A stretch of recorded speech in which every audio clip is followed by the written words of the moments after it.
ম্যাচের শুরু থেকে আক্রমণাত্মক ফুটবল খেলতে থাকে জার্মানি। মাত্র ৬ মিনিটে ফেলিক্স এনমেচা গোল করে দলকে এগিয়ে দেন। জার্মান সমর্থকরা তখন ভেবেছিল হয়তো একতরফা ম্যাচ হতে যাচ্ছে, কিন্তু ২১ মিনিটে ঘটে অবিশ্বাস্য ঘটনা। লিবানো কেমনিয়াসিয়া গোল করে কুরাসাওকে সমতায় ফেরান। এটি ছিল কুরাসাওয়ের ইতিহাসের প্রথম বিশ্বকাপ গোল।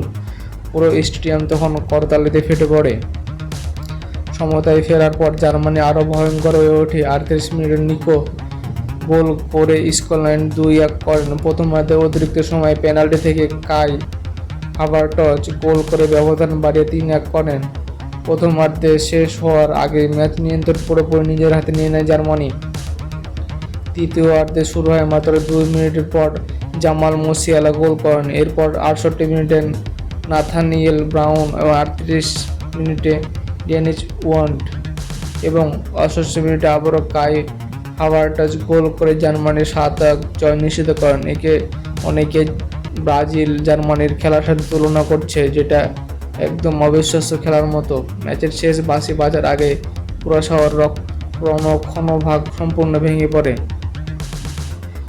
যদিও তারা ৭-১ ব্যবধানে হেরেছে, তবুও কুরাসাওয়ার জন্য এটি ছিল ঐতিহাসিক ম্যাচ। কুরাসাও প্রথমবারের মতো বিশ্বকাপে অংশ নিয়েছে। মাত্র প্রায় ১,৫৬,০০০ জনসংখ্যার দেশটি বিশ্বকাপ ইতিহাসের সবচেয়ে ছোট অংশগ্রহণকারী দেশ হিসেবে রেকর্ড করেছে।